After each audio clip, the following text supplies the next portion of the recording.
Regresamos a Punto y Contrapunto. Esta mañana el presidente López Obrador dijo que los empleos perdidos por la pandemia se han recuperado. Aún así, la pobreza laboral volvió a aumentar en nuestro país. Es decir, aunque las personas trabajen y reciban un salario, sus ingresos son insuficientes para solventar sus necesidades básicas y requieren de ingresos complementarios como remesas, transferencias o acceso a programas sociales. Veamos en contexto. Casi 5 millones de personas cayeron en pobreza laboral, según el índice de la tendencia laboral de la pobreza y la pobreza laboral presentado por el Consejo Nacional de Evaluación de la Política de Desarrollo Social. La pobreza laboral en el primer trimestre de este año aumentó del 35.6 al 39.4%. En total, 50 millones no pueden adquirir una canasta básica. En promedio, a nivel nacional, el ingreso laboral es de 4.456 pesos mensuales. Esta situación es peor para las mujeres. En promedio, ganan 18% menos que los hombres. Además, quienes ganan menos sufrieron una mayor caída en sus ingresos. El salario promedio para el primer quintil de la población pasó de 156 a 92 pesos, es decir, cayó 41% anual, mientras que el 20% de quienes reciben mayores ingresos vieron disminuidos sus ingresos 1.5%. En el tercer trimestre de 2020 se registró el mayor aumento de pobreza laboral, pasó de 38 a 44%, desde 2005, cuando se empezó a medir este indicador. En el último trimestre de ese año hubo una mejora, pues el porcentaje de pobreza laboral aumentó solo 3 puntos, de 37.4 a 40.7%, pero durante todo 2020, 8 de cada 10 personas vieron disminuidos sus ingresos. Coneval atribuye el incremento de pobreza laboral a que el ingreso real bajó 4.8% y el valor de la canasta alimentaria aumentó 4%. Punto y contrapunto. Último tema de la noche. Empiezo contigo, Lisa. ¿Qué decir de estas cifras que presenta el Coneval? La pobreza laboral no solo aumentó, sino que también perjudicó más a las personas que reciben menos ingresos. ¿Qué dicen estas cifras sobre la pobreza laboral, pero también sobre la desigualdad, los niveles de desigualdad que hay en el país y, por cierto, también en cuestión de género? Pues eso, creo que la nota fue sumamente completa en el sentido de recuperar los principales resultados que dieron a conocer tanto INEGI como Coneval. Recordemos que justo la pandemia lo que hizo fue interrumpir, digamos, como el hecho de que las series de tiempo pudieran ser comparativas, porque detuvo las entrevistas o el despliegue de los equipos de territorio del INEGI para la encuesta nacional de ocupación y empleo, que es la ENOE. Y en ese sentido, bueno, tanto el INEGI como Coneval lo que están haciendo son muchos ajustes a sus propias metodologías para poder darnos estos resultados. Pero aún con esos ajustes y aún con esos granos de sal sobre la comparación entre trimestres, pudiendo hacer comparaciones reales únicamente entre primer trimestre de 2021 y primer trimestre de 2020, pues los resultados son demoledores, ¿no? 7 de cada 10 empleos que se perdieron durante la pandemia fueron de mujeres, ¿no? Justamente hablábamos en el bloque anterior, las mujeres tuvieron que quedarse en casa. Hablamos muchas veces en esta mesa también del hecho de que las mujeres fueron encerradas con sus violentadores y entonces una de las únicas violencias que no bajó fue la violencia intrafamiliar y de género. El impacto, como bien decía Eder, de todo este encierro y de la pérdida de independencia económica y de la pérdida de ingreso de los hogares, pues que le pega terriblemente a las infancias en lo emocional, en lo psicológico, en lo académico.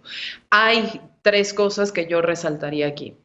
La peor pérdida del poder adquisitivo y la peor brecha salarial sigue estando en las comunidades indígenas, ¿no? Que tienen un ingreso de la mitad del ingreso promedio y que son de verdad cifras paupérrimas. Estamos hablando de menos de 3,000 pesos al mes, de familias enteras que tienen que vivir con eso cuando la canasta básica ha estado aumentada. Y además aquí me llamó mucho la atención que así lo aceptara el Coneval, también por la variación de los precios de los energéticos, que evidentemente pues afectan todas las cadenas de distribución y encarecen sobre todo alimentos y servicios básicos. La segunda cosa es el tema de la brecha salarial de mujeres, no solo que la mayor parte de los empleos que se perdieron fueron de las mujeres, sino que las mujeres siguen y seguimos ganando menos en comparación que nuestros pares hombres por el mismo tipo de trabajo.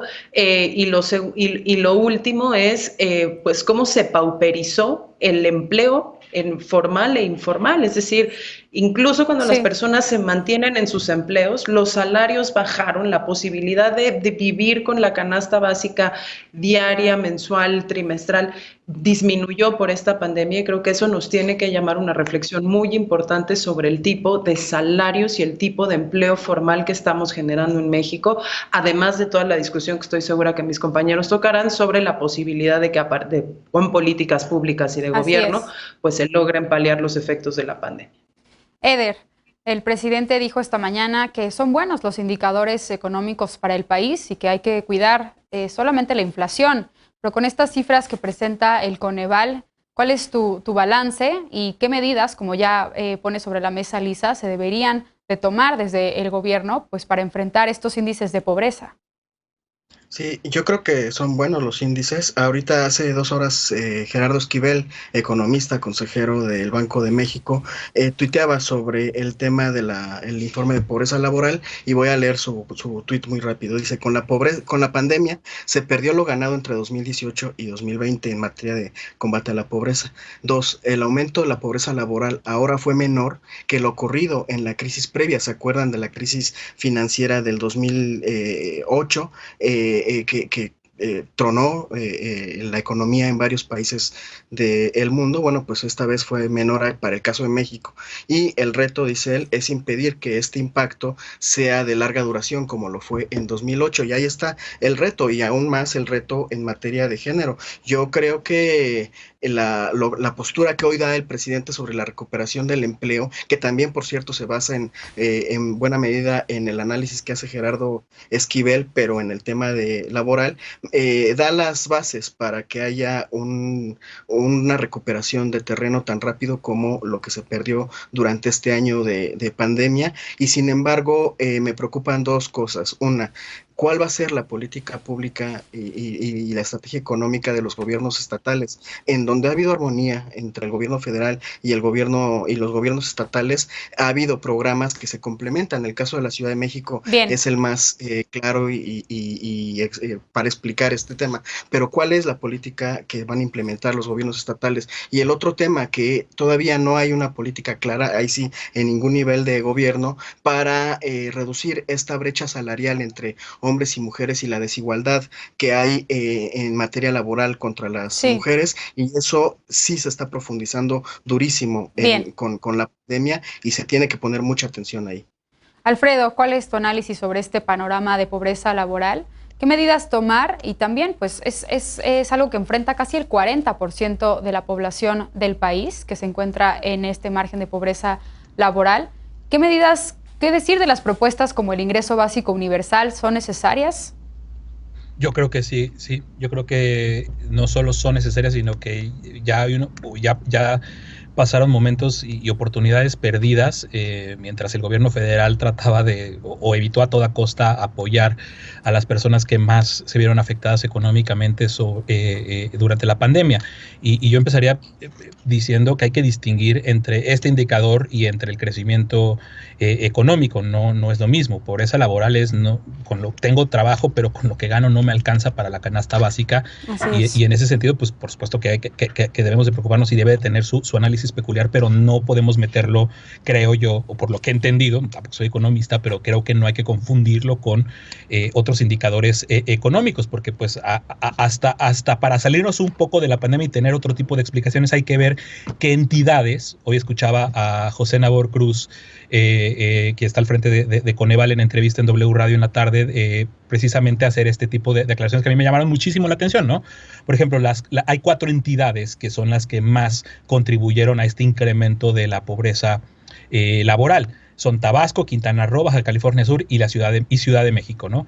En el caso de Quintana Roo y de Baja Sur, pues evidentemente es por la caída de su actividad esencial, que es el turismo. Pero en el caso de Tabasco son las inundaciones. Bien. En el caso de Ciudad de México, sí, efectivamente, pues porque buena parte de nuestra economía en la ciudad depende del sector de servicios, entonces por eso hay que ponerlo ahí, pero de crecimiento económico no, porque también se ha estado festejando mucho esta alza del 6% que ya dicen que es como que se vende como crecimiento. Sí. Hoy escuchaba a Valeria Moy decir, cuando nos empezamos a recuperar, a veces olvidamos de dónde caímos. En 2020 caímos 8.3 y el 6%, en todo caso, es un rebote, no es una recuperación. Recuperación es estar sobre los niveles que estábamos el año pasado, ¿no? El año antepasado, en todo caso. Finalmente y brevemente, Dolores, porque se nos fue el tiempo muy rápido en este bloque. Pues creo que los datos son espantosos, creo que son aterradores. También hay otros estudios que coinciden con estos datos del Coneval y preocupan porque quienes más se están afectando son principalmente a las mujeres y hay que decirlo también a las juventudes. Es un sector que definitivamente la pandemia les vino a golpear muchísimo los bolsillos y lo estamos viendo todos los días con este tipo de cifras. Creo que en términos, por ejemplo, de política pública, hay muchísimos apoyos. El gobierno federal sí ha emprendido una estrategia de apoyos en términos, por ejemplo, de becas. Eso se puede ver mucho más en las universidades y en los centros públicos. Ahora, ¿cuál es el problema o cuál es mi opinión sobre esto? Yo que estoy como un poco más metida en el sector educativo. Quizá la falta de socialización y, digamos, cómo van a poder los estudiantes y en este caso las personas que no tienen trabajo, cómo pueden acceder a ese tipo de apoyos. Creo que las convocatorias de pronto, cierran, se pasan, no se socializan lo suficiente. Sí. Entonces, creo que ahí hay un gran marco de oportunidad porque sí hay apoyos. Por supuesto, los apoyos nunca van a ser suficientes, Mariana. Siempre vamos a necesitar más y más. Y sobre todo en un contexto de pandemia donde las oportunidades laborales efectivamente son más las informales que las formales. Así es, pues veremos si hay un cambio en la estrategia para enfrentar estos índices de pobreza laboral. Vamos a un corte y regresamos ya para despedirnos de las y los panelistas y con la paparrucha de esta noche. No te vayas.